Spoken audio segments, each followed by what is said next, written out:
Calix Boxing here with D Style Boxing. His channel. We're over there on X as well. We'll pull in a lot from X for sure. And I'm joined by a special guest here. It's the second time, bro. Second time we've done this. Jay Chaudrey, co-founder Break Media. What else you got going on? You got a bunch of stuff going on. Yeah, I got a bunch of stuff going on, man. We're working with some pretty cool athletes and brands this year to bring the fans something really cool with content and original series. And besides that, I'm really keen on bringing our first ever sports education platform called NIL to the world. It's scheduled to be released this year, a beta version, which is ultimately going to serve as the first ever education platform for student athletes. As we all know, NCAA just released name, image, and likeness funding for college stars. So our company is going to be the first ever platform for student athletes to come on to learn how to leverage their name, image, and likeness through multiple forward tools for mental health, financial literacy, social media, brand building, and career transition. So looking forward to doing that as well. And at the same time, bringing the world of boxing some really cool documentary series as well this year. Huge market in college athletics. Huge, humongous. Yeah. I wanted to ask you that, like, real quick off topic. Yeah. How many of these athletes are not getting paid what they're promised from these universities? 90% or more. Yeah, 90% or more. Because essentially what happens at NCAA is unless you're like like the Kobe Bryant, the LeBron James, where scouts are all over your ass, you're not really entitled to any type of compensation besides huge sponsorship dollars. And up until 2019, college athletes couldn't make that money. Like you weren't allowed to wear like any sponsored shorts, or you couldn't even post anything on your Instagram because it went against the school guidelines. Because at the end of the day, you're still a student. You know what I mean? And at the same time, while you're a student athlete, you're in school for something as stupid like psychology or fucking career studies or civic class. So you're not really gaining any type of knowledge beyond school either. So we created the first ever platform called NIL Education, where you're learning from experts in their field of choice. So now if you're a student athlete and you're playing your sport, you have our app on the phone where you can learn as you go. And the people teaching you these classes, they're not just professors. Like if you want to learn marketing and branding, you're going to learn it from the head of marketing at ESPN Sports, right? Where she teaches for 5 minutes how to market yourself. So these are really cool opportunities for students to learn outside of their sport, so that if they don't make it, which 90% of them don't, they at least have a fallback plan, which is not political fucking science. You know what I mean? So perfect segue, because I want to talk to you about this. Yeah. Social media and boxing, completely awful. And you talked about this last time we were together.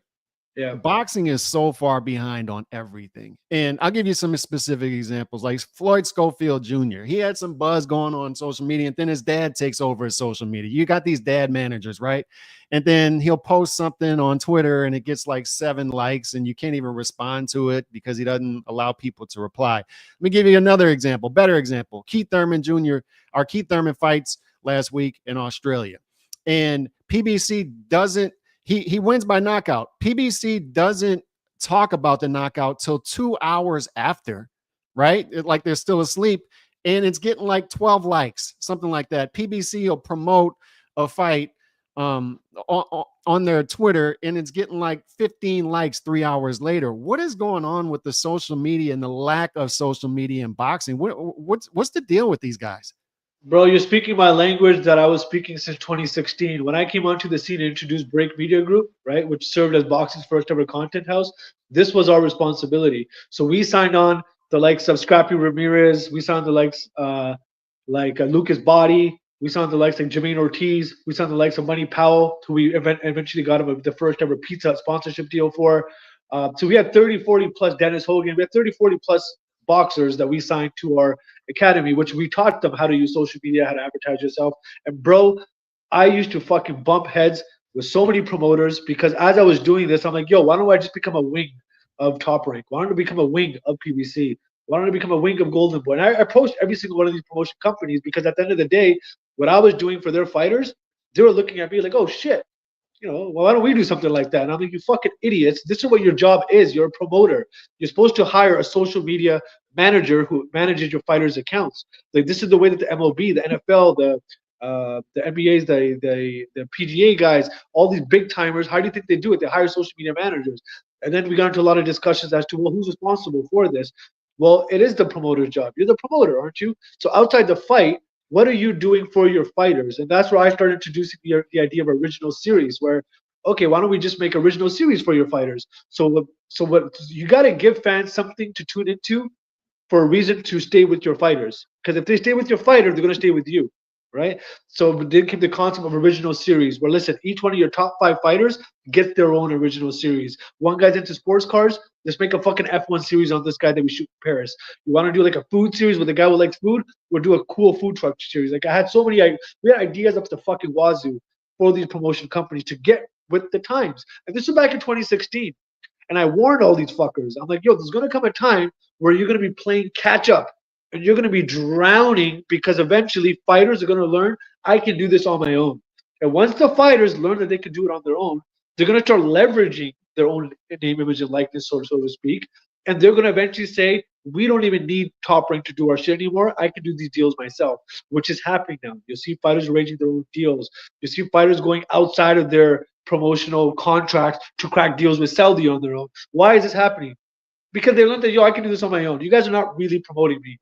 Case in point, Terrence Crawford. The one guy who was complaining to Top Rank about, you guys ain't promoting me enough. You guys ain't promoting me enough. Bob Arum's excuse was what? He's just not promotable. He's just not sellable. Well, look at the fucker now. Look where he's at now. Doing late night talk shows, the world's biggest podcast, the world's biggest fighting stages. What do you mean he's not sellable? Right? He's obviously getting paid now the dollars that you guys could never offer him. How?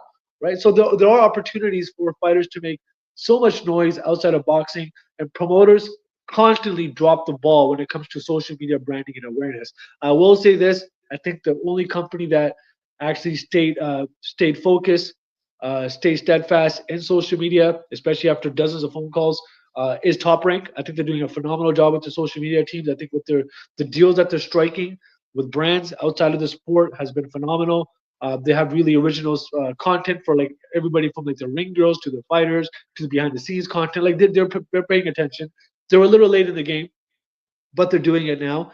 And ultimately, this is what Break Media served as a social media wing for fighters. And one of the things that annoyed me the most was something you brought up was these fucking half-ass managers. Because I used to deal with these managers on a day-to-day basis. Because when I signed these fighters onto my agency, the fighters would be like, "Yo, talk to my manager real quick." I bet. Who's the manager? No, he's not some Deloitte consultant. He's not somebody, some Ivy League student who understands the business of boxing or finances. It's his fucking Uncle Roger. It's like his brother-in-law. It's his brother-in-law, right? It's his boy from fucking high school who's the only guy in his crew who got a college degree. Who the fuck are these guys? And now I'm talking to this knucklehead about what it means to sign on to Break Media. And you know what the funny part is? And a lot of the Charlo brothers, use them as an example because years have passed. I never brought this up before, but whoever the Charlo's manager was, he was robbing you guys. This guy used to take fucking 10% of every one of their fucking deals. 10% of every fucking one of their deals. He wanted a cut. And I'm like, does Charlo even know that you're taking a cut? Why does that matter to you? And I'm just like, all right, bet. Like, it's so shady that even the fighters don't know that they're getting robbed. And I want to be clear about this, that fighters need to understand how important it is to build their own brand, how to trust their boxing manager. Don't hire your Uncle Roger. Don't hire your boys. Go after people who actually understand financial literacy, brand building, and obviously promotion at the right concept. Yeah, so first of all, let's get some super chats. Shout out Chico or Drew. About damn time marinating interviews like PVC. I don't even know how to say this. Alamodula, I don't want to butcher it. Ramadan Mubarak J. Right, there you go. There you go. Shout out the super chats from Drew. But look, you're speaking my language too, because I've been talking about this with the fighters not promoting themselves. First of all, Top Rank, like you said, late to the game because I hear they're going to be laying off some social media people. That seems to be the first people they go to lay off, unfortunately. But look at the top 100 paid athletes from 2024. A lot of them were Saudi fighters like Usyk, Fury, Canelo, Inoue, Jake Paul, AJ. Jake Paul gets on that list because of what? Jake Paul was a star before boxing. Jake Paul built his brand before boxing. Ryan Garcia built his brand before boxing, right? Is that the new wave? Is that going to have to be the new thing? Is we don't build stars, although we'll talk about TKO boxing in a minute. They want to build from the ground up, and that's good. That's good to hear as a boxing fan. But still, I think the new wave is make yourself a star on social media before you even put professional gloves on. It's not the old thing where we try to go to the Olympics and win a gold medal and promote them that way. Now it's done through social media, right? 100%. Case in point, Lucas Body, somebody that we promoted heavily, that we did original content for. He got noticed by the likes of Jake Paul, and they signed him. Right now, he's making his biggest paydays. Scrappy Ramirez, Jermaine Ortiz, all these boxers that were signed to Break Media. That was the rule of thumb. Make yourself a star online. We'll produce your content, we'll produce your series, and eventually some promoter or somebody will notice you. Because the biggest problem with fighters, especially boxers, is they don't know how to use social media, bro. These guys are fucking fighters, right? They need somebody to promote them. People like Ryan Garcia got lucky. He was a good-looking kid. He was funny. He was likable. He had a really cool vibe about him. He did those speed bag videos on Vine that got him noticed. Eventually, he just fucking catapulted on Instagram. He became an Instagram celebrity, but the motherfucker can fight, right? So, like, he had the whole package to him. But moving forward, I said this in 2018, I've been saying this. It's going to be just as important to have a good social media profile than it is to be likable in the ring. Because nowadays, it's not about if you can fight. Like the guy who fought Lucas, I don't know if you saw that fight. You see Lucas's body last weekend against the guy? He was a fucking tough competitor, right? And now nobody even heard of him ever again. I don't remember his name. I'm trying to remember his name so bad right now. And it's like because he wasn't noticeable on Instagram or anything like that, right? So like you have to understand that promotion companies moving forward, like companies like TKO, are going to be looking at your brand first. They're going to be opening up two windows, BoxRec and Instagram, right? How's his record? Okay, not that bad, but look at this motherfucker's following. Like, yo, this guy's like 30,000 followers. He gets around 200 engagements per post. Like, if we could convert even half of his engagement into subscribers for his fight, we could build this guy on the platform, right? We know how to build this guy. And that's how promoters and future networks will be looking at fighters. Like, it's not just your box rec. It's you're going to be a social media profile and what can you bring to the table. You know why? Because eventually, and not eventually, it's happening now. Fighters are starting to leverage their fan base. Ryan Garcia was able to completely renegotiate his entire fight contract with Oscar De La Hoya because he convinced him, which is true, that, bro, I got millions of followers. If I want, I could fight on my Instagram live and charge people to watch it. You could, right? So it's like promoters need to be fearful of the fact that the fighter's IP is in their hands now. Problem is, majority of the fighters in boxing especially are not really, smart enough to know this so soon in their game. Yeah, so how much of TKO boxing coming into play? And we're going to talk about that as a whole on a macro level in a minute, but just trying to stick with NIL. How much freedom are these guys going to sign over if they sign with the Dana White TKO boxing? Because that seems to be the big red flag question mark from boxing fans who do care about fighter pay. How much fighter pay are they going to lose? How much freedom are they going to lose? Are they going to lose some of their name, image, and likeness freedom if they sign over to somebody like Dana White, TKO boxing? That's one of my biggest concerns, bro. It's something that I thought about immediately once the announcement was made public, was how are fighters going to be compensated outside of the sport? Because we all know how UFC model works, which is you're not allowed to have any sponsorship. So unless you're drinking Prime or Monster, you better not have any other brand on that fucking press conference table. Versus in boxing, like you can fucking bring anything you want to the table. You can wear what you want. You can say what you want. In your post-fight interviews, you can shout out any brand you want. How many fighters do we know of who point to their shorts after the fight? Like, yo, shout out to my mechanic. You know, like it's been such a normal thing in boxing to just shout out the people who supported you and your career, which are called in our world sponsorship dollars. Dana White is not a fan of sponsorship dollars. He wants a very structured type of business that everything flows through UFC. And if you are a sponsor, it's going to be one of our sponsors. And if they do sponsor you, we take a cut of that sponsorship money. So there's a lot of gray area when it comes to how they are going to be dictating this moving forward. I hope that he continues to allow fighters to be sponsored.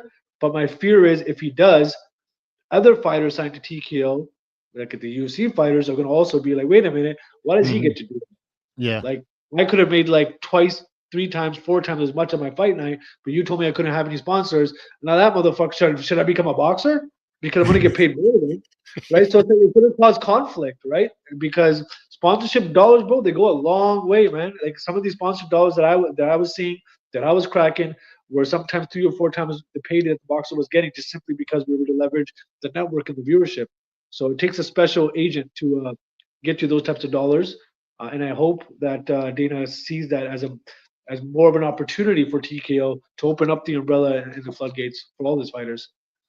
The big thing I wanted to talk to you about today is network stuff, because I think you and I are on the same page with this. I've been, when I watch your content, see what you're talking about, you seem to have the same I don't know, like, to me, the network play is the big play when it comes to the Saudis in particular. But before we get into that, explain to people, because I think a lot of people are still confused as to who TKO is, not just TKO Boxing. Like, what is this portfolio that they put together the past year and a half? Who are these people behind this project? WWE, UFC. Who are these people? Who are the power players here?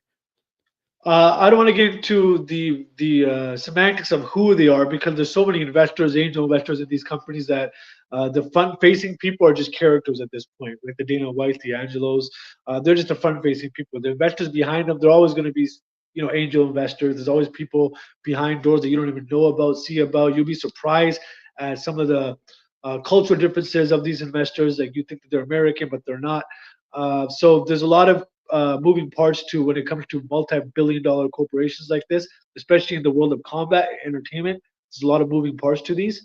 So I do feel that TKO is in a position now, like you mentioned earlier, they have WWE, UFC, and now boxing.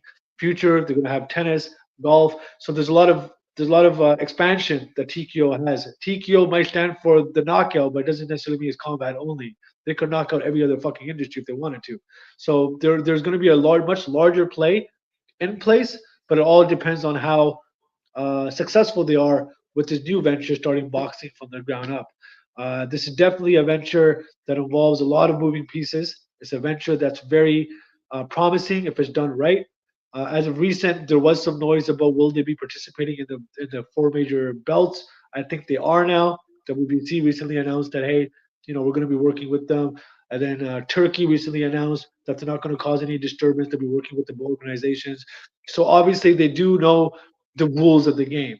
I think fans were scared at first, like, Turkey doesn't understand boxing. He doesn't understand who's going to fight for a TKO belt, which is true, because they weren't. I said this in my last interview, that if Turkey thinks that he's going to come in here, introduce a new belt, and fighters aren't going to stand for WBC, he's going to be in for a rude awakening, because they will take a stand. But then again, there's also that card where Turkey could just place a call to that fighter and be like, do you really want to fight over here and make 5 times as much you ever will in your life and fight for our belt? And eventually the fighters will migrate over to Turkey. So there's a lot at stake here when it comes to, like, how the promotion banners work, how the belts work.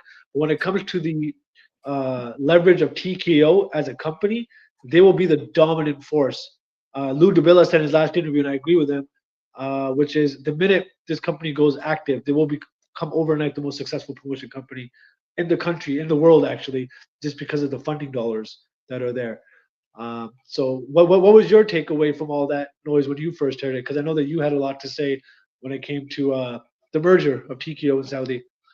Well, I think the thing that a lot of people are missing, because I see people out there, I'm not going to name names, but big podcasts in the boxing space, their issue with the Saudis is they think they're sports washing, stuff like this. But the interesting thing about this whole project, to me, not just the boxing space, but you look at Slapbox, you look at UFC, you look at WWE, like you said, with LIV, PGA. This is sort of like a United Nations, this group of sports, streaming services and sports, because you're talking about R.E. Emanuel, Dana White. That's Dana White's got Trump's ear. That's Republican, Democrat right there. Then you got Shapiro. So you got Jewish money wrapped in with Arab money. So you got that too, right? Then you got the Saudis wrapped in with the Americans, and Trump has never been, and I don't want to get into politics, but when you look at this from the macro level, Trump's never been against these guys going with the Saudis. Why? Because PGA live. He wants a merger. The first LIV event was where? At Trump Doral. It was at his place. He told the golfers, go get your bag. He told Tiger Woods, and Tiger Woods turned it down. They offered Tiger Woods like $700 to $900 million, and Tiger turned it down. He's telling these guys, go get their bag. So I think the sports washing guys that are saying this stuff, I think they're missing from the macro level. If you look at the players here, this is a United Nations this is a lot of people together here. There's a lot of people. I like the way you put it, the United Nations of people coming together, but it's not done. It's not so bright and sunny as some people might think it is. And again, it's so hard not to bring up politics when you're talking about this, because it is the underlying definition of what's happening in the world of media today. Saudi has just recently announced their $400 billion stake in American properties, right? That money is going to go into the right places. And I said this during Trump's administration when he first got elected, because he was the only president. Biden has never mentioned through his entire administration anything to do with sports. He knew it was a failing market. He knew it was plummeting. He knew that the fans were showing up to stadiums. He knew sports franchises were dying. He knew networks were dying. He didn't say a fucking word. And I get it, because they had so much other problems to deal with that sports is probably the last of the worries, right? We all know what the fuck Biden was dealing with during his 4-year run. Then Trump came out, and I remember Trump, he specifically said this right before his January inauguration. He was, I'm going to change sports. He said, I know what the hell's going on with it, and I won't fix it. There's a press article about this. Go look it up. And I tweeted about it. I said, yo, if he actually promises this, he could save sports. He could, because he's passionate, and when he says something, he actually does it, regardless if you like what he does or not. He does do it. So if you're a sports fan, there is an opportunity for you, even if you don't like Trump, start liking this guy, because he's the only president that I saw in the last 8 years who cares about sports, who cares about this American habit and culture. Sports, American fan culture, bro, derives so much from sports. It builds camaraderie, brotherhood, investment dollars here. Like we used to bring in people from fucking globalists from all over the world to come and invest in our property just because they were a fan of a baseball player, right? How many stories have we heard of those, right? So now what's happening is Saudi sees the move. Saudi sees the gap. They see the weakness. They're like, we're going to come in and fucking tear this shit apart. So they're coming in and they're buying up U.S. properties. Over again, it's not just sports. It's media, entertainment, technology, internet, manufacturing, agriculture, sports, and tourism. All 9 of these sectors, Saudi is carefully, forcefully, and very sneakily, might I add, tearing up from underneath our feet. And we're just like, oh, cool, a new company just came up. It's Saudi-based. Oh, cool, did you guys hear the Emirates just sponsored NBA? Like, you fucking morons. Do you see what's happening here? It's not supposed to be Emirates Airlines sponsoring NBA. It's supposed to be American fucking Airlines. Why are you so happy that a Middle Eastern company is coming in and doing this? Right? Like, they don't understand the big play here. The big play is 2030 for Saudi for sure. They're losing oil money. They want to make sure they're economically stable in the next 10, 20, 30 years. But guess what? When you're injecting $400 billion into a company, more often than not, your family and friends will become owners of that company. They're not giving it to you. They're not letting you have $400 billion. They're telling you, we're taking it from you, and we're going to build this out properly. Right? And this brings me to and sorry to get political there, but it's like so important, because you have to understand the long-term play of these countries to understand why these U.S. properties are being bought out and sucked out of their fucking roots, out of American soil. Literally, they're coming in and they're ripping out the vegetables out of the fucking ground with the roots, and we're gonna go planting now, right? And we're just looking at it like, yay, we're getting our fights. Yeah, you are, but watch how your lifestyle is gonna change 5, 10, 50, 20 years from now if you don't have a president who fucking says, no, that's enough. That's enough. Sports property stays here, and you can bring your investment dollar, but bring your shit here. We're not going there. But right now, what's happening is we are going there. Everything's going there, right? Just recently, I said this in one of my interviews in the past, where I said, don't be surprised to Saudi. And just recently, I don't know if you saw or not, Zack Snyder was just rubbing shoulders with Turki. Zack Snyder, the world's biggest director in Hollywood for Batman series, he's there. So like, they are planting all these seeds, and everybody is a bought agent at the end of the day, right? No matter how much you want to flaunt your American flag, once you see money, you will forget everything about your morals and ethics overnight just to go play for somebody else's team. That was that. I'd like to talk about this whole network thing though, because I think that's one of the most crucial points to what's happening in the world of boxing and in sports in general. Last year, there was talk about a few networks coming together to create venue sports. Do you remember that last year? There was talk about it was Warner Brothers, it was Disney, and Fox. Those three were going to come together and create venue sports last year.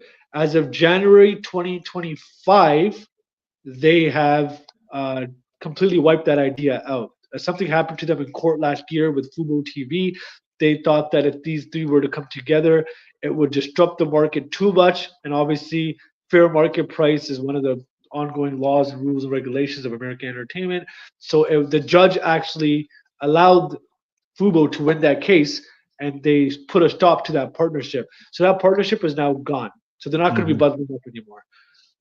So now what's happening though is Disney, Hulu, and Fubo TV are partnering up, and they're launching their new app in August of 2025. It's called Flagship.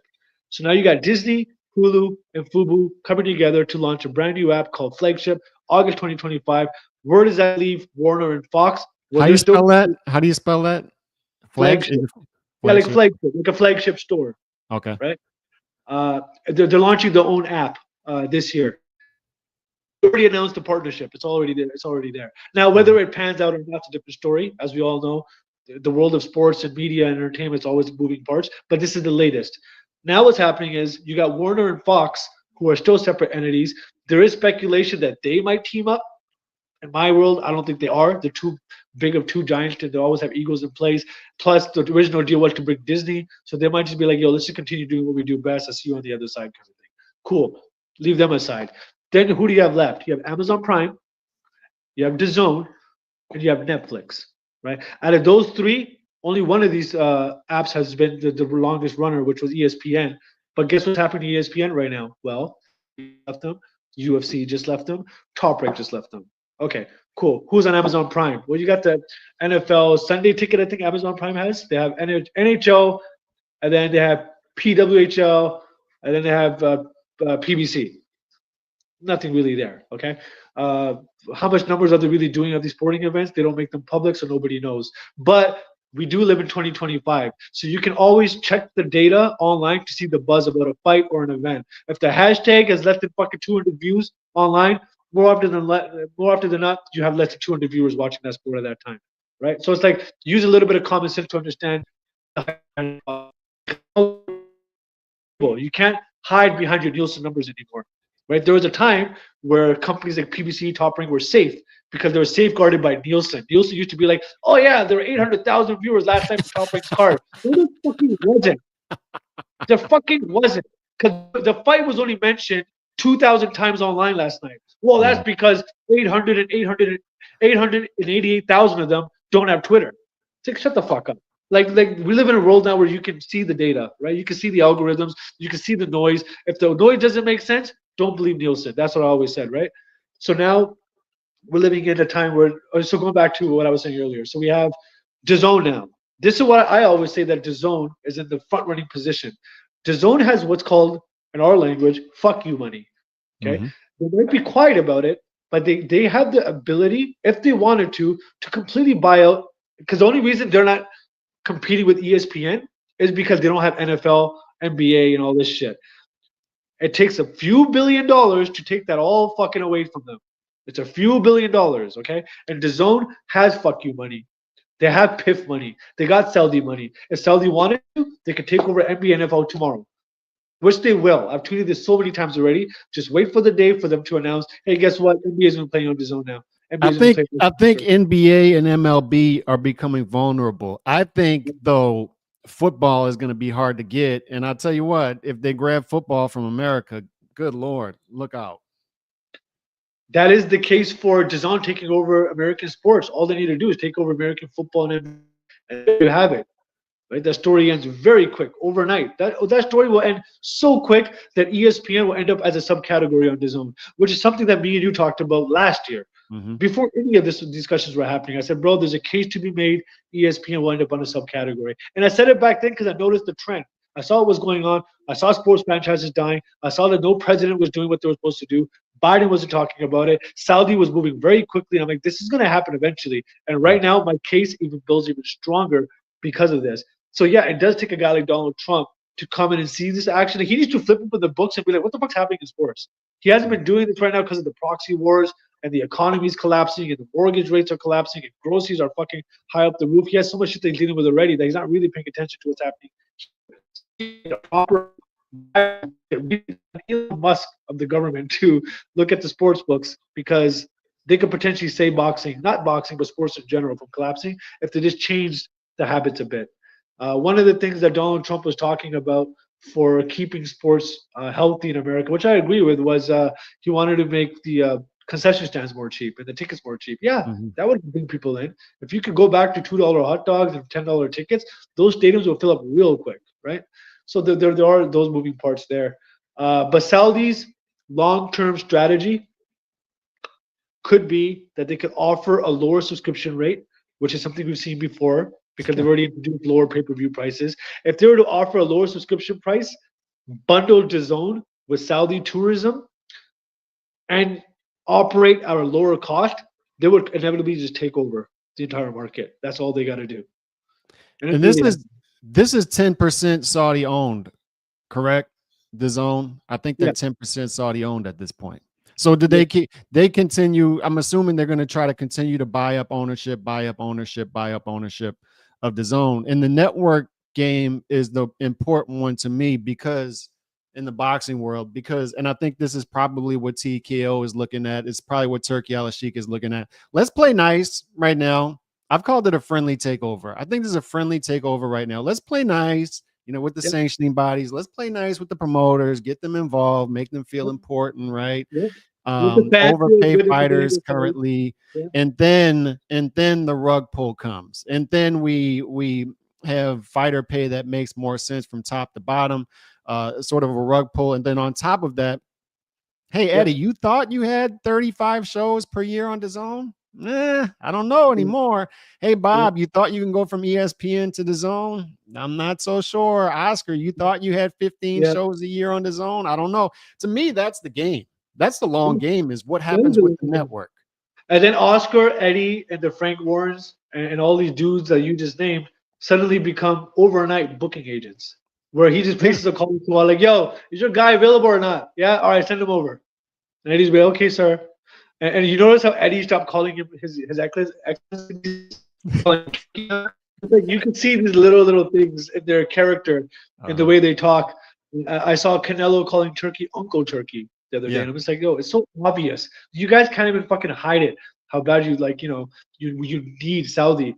Eddie might be right where he says, I don't really need Turkey. Well, he's right. He doesn't, because he's always done 35 shows a year. He can go to Sky Sports. He can go whatever the fuck he wants.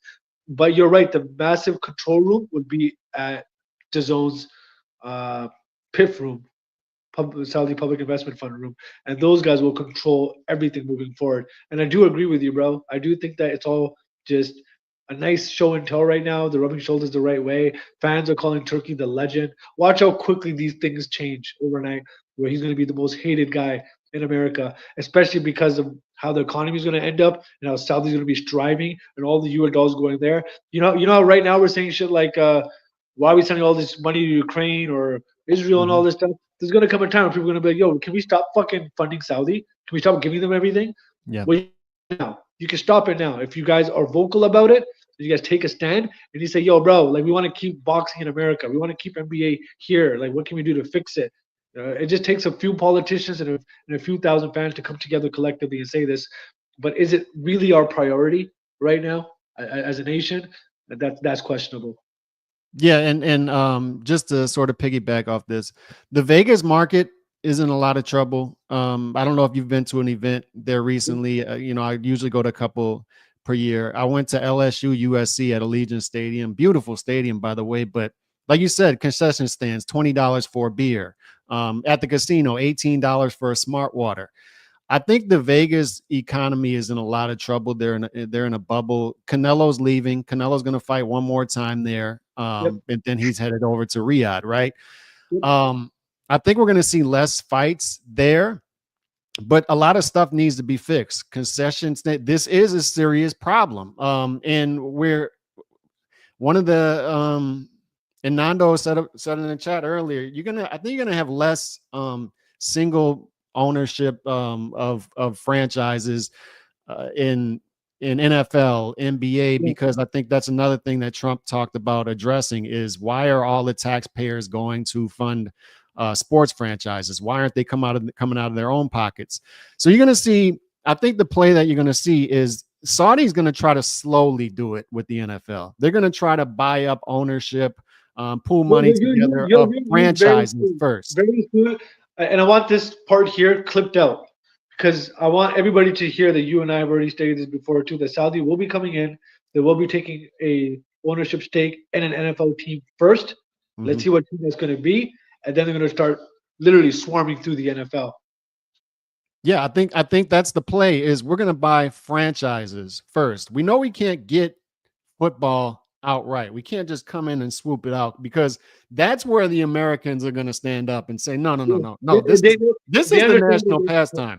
It may have been baseball, essentially. No. You're not messing with our football. You're not coming in and getting college football from us on Saturday, NFL on Sunday. You're not doing it. You're going to rip this from our hands. And then the Saudis are going to say, we're going to go after this franchise. We're going to go after this franchise. We're going to, like Wheelchair Man John was saying in the chat earlier, we're going to try to sign deals with Colorado football, NIL deals. You got to remember, right? These Saudis are smart. They'll put a front-facing character for you to look at who you like. They'll put a white boy with a fucking hat on that kind of looks like you and me, who just fucking goes in there and be like, hey, man, what's up? I'm the new investor. And just do a quick Google search on him. You realize his fucking last name is Agraban. You know what I mean? He's going to be like a Saudi. So like, they're really smart the way that they do things too. They're not going to come in with their Saudi gear and buy NFL, right? They don't know that, yo, listen, this is American culture. They're rooted in this shit. Let's send in like a character in place with our dollars. But at the end of the day, Riyadh season logo is going to be stamped on their fucking jerseys when they play. And that's their plan. It's always been the plan. And I think that we're moving into a weird area and timeline where America, for the first time ever, is not the powerhouse anymore. Yeah. It's weird to see. Yeah, you're right. Especially in boxing. I've talked about this. I feel like a broken record. I've been talking about it for 15 years. You guys don't see how much trouble American boxing is. Japanese boxing is I mean, look, Inoue did $8 million in endorsement deals last year. $8 million in endorsement deals. You look at the top 6 paid boxers last year. One American, Jake Paul. That's it. One. Tank's not getting deals. It's Jake Paul. One. One. It's Usyk. It's Fury. It's Canelo. It's Inoue. It's AJ. The money is over there now. The power has shifted east, and it's infuriating to me to see it for 10 to 15 years going on right in front of people's faces. And then they call you all kind of names for saying it. And then here we are again, trying to tell people what's going on and what's coming 5-10 years from now. Pay attention to the network. I've been saying, pay attention to the zone. You've been saying it. You've been saying it before I said it, when dudes were calling the zone dead zone. And then they'll still say you're wrong. You're wrong. No, bro. Like, pay attention. Pay attention to what's going on right now. Canelo just left. Canelo's going to fight in Vegas one more time. Whatever happened to Amazon Prime? Whatever happened to Amazon Prime being 165 million homes? Like, where the fuck all this talk now? If you guys are so strong and you're footing with Amazon Prime, why haven't you once released any fucking viewership numbers? It's because they're the fucking dead zone. Who's watching Amazon Prime? I use Amazon Prime to buy my cat his fucking litter box. I don't fucking use it on food. Why do people put on DAZN though? To watch sports. They're the only fucking sports app that actually delivers what the fuck they say they do, which is sports. Yeah, you don't like them. Okay. It doesn't change the fact that the biggest app in Europe, yes, they don't have a strong American presence because they're competing with ESPN. But look at what the fuck's happening to ESPN right now. They're on broken legs. All their major fucking products are leaving. Where do you think they're going to end up, bro? Yeah, there's a case to be made for Netflix, which is something we haven't talked about today, which they're in the picture. Right? TKO could very well strike a deal with Netflix and take that entire fucking division with them. And we don't even know what Turkey's thinking. Turkey could very well be with Netflix right now. We don't even fucking know what's going on. So Turki, remember how he said in one of his interview, I already have plans for 18 to 24 months. What I'm doing with Dana is different. So Turki could very well be striking a deal with Netflix with continuing his ownership because they have an ownership with DAZN to let Eddie, Oscar, and the Bob Arams stay here with DAZN. So you guys run my operation for DAZN, my operation, not yours. You're just my managers, and you'll go run off and produce your 35 to 80 show to 90 shows a year that I own, that I get majority rights of. I'm busy here fucking doing shit with Netflix and Dana. Once he's done with these two products, he's gonna move to tennis and golf and everything. Because remember, he's only one fucking guy who's responsible for the fucking area. There's 11 ministers on the Saudi monarchy who each one of them have their own fucking goals set by the king himself. Right? So you gotta understand this is a major play and there's no lack of money. People need to stop fucking talking about, well, eventually the running money's gonna run out. Well, eventually somebody has to make a profit. No, motherfucker, they don't. You think they care to make a few $1 million off a fight? That's their long-term plan to get fuckers like you addicted to their product. They're selling you crack cocaine. Does a dealer ever fucking snort his own product? No, he sells it to you, you fucker. He doesn't care how it tastes. He doesn't care if it doesn't. People don't understand how this stuff works, and it boggles my mind, dude. It boggles my fucking mind. And they always prove your own point because they'll say, well, how much net did he make off his last event? It's like, bro, you're proving his point. Dana has been saying this for a long time. You treat every event like a going out of business sale. You're not strategically playing this long term. Boxing is full of short-term thinkers, and now you got some long-term strategic thinkers in here, and it's not going to go well. But could you imagine? I think this is going to Netflix with Canelo and Bud. Can you imagine how big that fight's going to be on Netflix and the amount of you really think it's going to be that's the big announcement that they're saying? I think that's going to be the promoters are surprised. He didn't say the network, right? He said the promoters are surprised. I wonder who the promoter is. I know that too. So I wonder, Jay, they're always thinking out the box. I wonder if he's going to bring Don King to promote the event on Netflix. Crazy. Like, can you imagine something like that? He's always looking at figureheads, right? He's always looking at figureheads. Like he just got Jim Ridley back. Like he might be going old school with it. Who the fuck is consulting Turki? I want to know that. He's not a boxing fan. You know what I mean? Somebody's in his ear, and I wonder who it is. He definitely has somebody who knows boxing, knows our industry so well. Like the people who he's hired, bro, behind the scenes, like you can only pick them up if you are fucking integrated into society. He knows people that I fucking know, that I've been working in the industry for the last 15 years. How the fuck do you know this guy? How do you know the executive producer of these shows that I used to work on? Like, it's because he has somebody in his ear. It's not Turki on Instagram or Facebook fucking looking at people. So his advisors are cold as fuck because they know exactly who to hire. The showrunners now who do their shows in Saudi, you know, they're the producers who used to do the Oscars. That's why the run of shows so good now. Yeah. Right? So he has people in his fucking bag, bro, that he's doing some really, really cool shit with. But I wonder who the promoter is going to be. You're right. It might be some figurehead that we're all familiar with.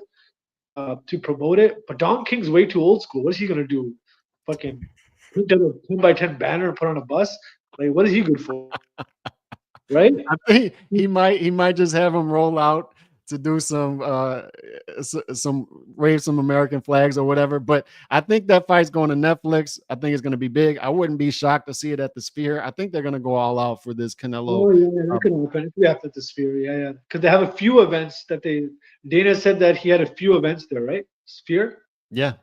Or did he say it was a one and done? I forgot what he said. Something he either said it was going to be a one and done. The way I'm going to do it will never be done again, or he said we have a few contracts with the Sphere. It was one of those two things he said. Maybe both. But you got to remember the Saudis. They're big on location right now. It's Times Square. We're going to do things different. Times Square. They're going to have it at the Rock. They're going to have one at the Rock next year. The Alcatraz prison. Yeah. Yeah, so they're thinking out the box right now. They're trying to get it, but the marketing dollars that are going to be behind that Netflix fight is going to be huge. And I'm with you. Look for Netflix. They might keep ESPN along. I don't know. There seems to be trouble in paradise there between UFC and ESPN. Either way, like you said, it's going to end up as a subfolder within DAZN under that big portfolio. But DAZN. That's what people need to pay attention to. DAZN, and you've been saying it for a while, and people were like, "No, DAZN, dead zone. What? You It's better going to pay be attention to it's DAZN." going to be one of the only few apps everybody has on their phones moving forward. My little cousin, you got to look at it from what are your little cousins watching right now? When I ask all my little nephews or cousins, where are you watching the fight? They're obviously DAZN. Like it's a second nature for them to say it now. It's so second nature versus 10 years ago. They're like, where do we find the fight? What's DAZN? Was it now? Now they know what it like. So these are the kids who are growing up in front of us. So when they're our age, like imagine where DAZN's going to be. It's going to be so second nature. And DAZN's going to be a whole different animal by then, where the subscription is going to be completely changed. They're going to understand who these people are. They're going to understand, and once again, Saudi-backed dollars, right? So once Saudi invests in something, they don't let it go. They do not let it go. They're very selfish fucking creatures. These people. They're going to be. We're going to make sure this works, right? Yep. Because we want to own that fan base. We want to own all those fans inside those app, all those UEFA League fans, Cristiano Ronaldo fans, all those guys live on this app. And so they understand what the market is. They don't give a fuck if Chad from fucking Pennsylvania doesn't like the zone. Like, All right. Appreciate the super chats here. Credentials pulled. Flamingo, Nando, Alexis, Turkey posted a pic of Vince McMahon who beat his case and still has a TKO board seat. He's the surprise promoter. Possibly. Vince McMahon could be the that could be big. But that's what I'm saying. And I'll end it with this, and I'm gonna give you a final word because we got to roll. But that it just the marketing behind it, Jay, that they could do with this. I've been saying it for a while.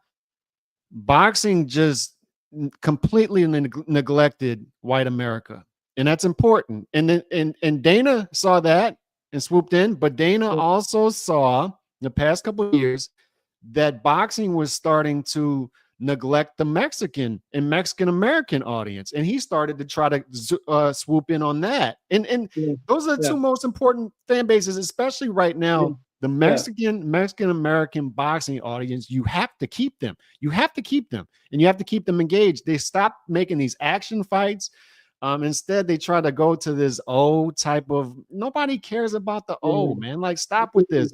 And then so now you can do that. You can go into these areas that have been neglected in boxing to where WWE, UFC, Slapbox. What's the audience there? It's you look in the audience, it's all white America. You can finally get back into that market and start to pull it a little bit back in if you do this thing correctly. And that's the audience that they have. I think about that. Thank you for saying that. And I think about this so much, and it drives me fucking crazy because it's like, imagine it only took a few $1 billion to do this, what Turkey did. We have that money sitting in America, right? Where were the angel investors then? Where were the fucking old guys, old timers that could have came to? Imagine how much different it would have been with the same amount of money, except American owned. We would have been flourishing in the sport. Everybody would have been happy. It would have been mutually beneficial to everybody because everybody makes money and it stays at home base. It stays at home turf. We don't have to rely on outside foreign fucking aid. Like, what are we, a fucking third world country?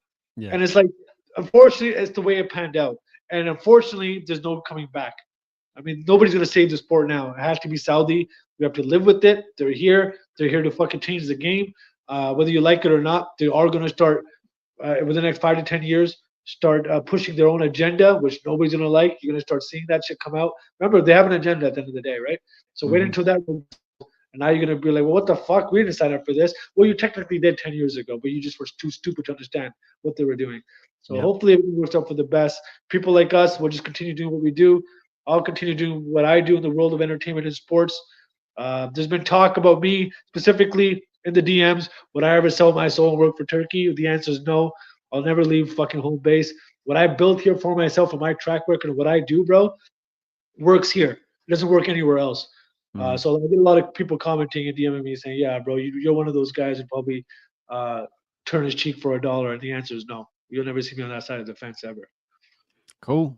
Appreciate you coming through. We got to do this quarterly, I think, me and you, with the updates. Appreciate you. As always, I'll be talking to you behind the scenes, as we always do. Appreciate you, bro. Appreciate you. Appreciate you coming through. All right, Joe. Easy. Later. That is Jay Chaudrey, the great Jay Chaudrey. I appreciate his time. I also appreciate D-Styles' channel. And like I said, we're centralizing everything here now on D Styles channel, HCP network. So Calix Boxing is now on D Style Boxing. So if you go onto that channel, the channel is now defunct for the most part. Come to D Style Boxing's channel if you want to catch Calix Boxing's stuff as well. And as always, I'm over there on X. That's where I am 99% of the time, over there on Twitter or X, whatever they're calling it these days. So appreciate y'all's time today. And me and D Style will be back likely tomorrow, I'm assuming. Peace. God bless. Thanks for tuning in.